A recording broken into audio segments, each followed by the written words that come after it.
1996年1月19日，南京市發生咗一單轟動全城嘅碎屍兇殺案。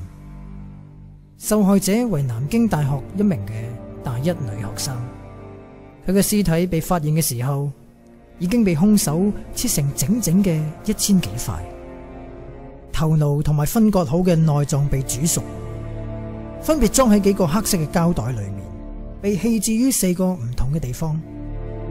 而兇案發生之後，震驚全城，南京市警方投入大量警力調查案件。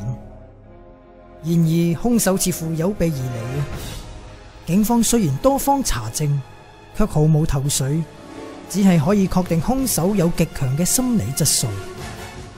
據現場嘅消息稱，被害人唔單止屍身被整齊咁切成1000幾塊，而且內臟仲被整齊咁排好擺埋一邊，衣服亦都被整齊搭好。警方相信兇手係用咗好長嘅時間嚟完成呢一啲嘅工作嘅。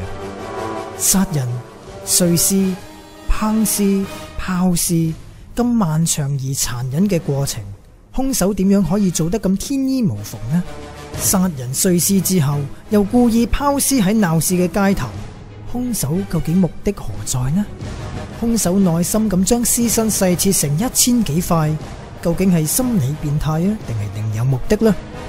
兇案嘅背後究竟有冇隱藏住乜嘢秘密呢？種種疑問，重案法庭為你一一解答。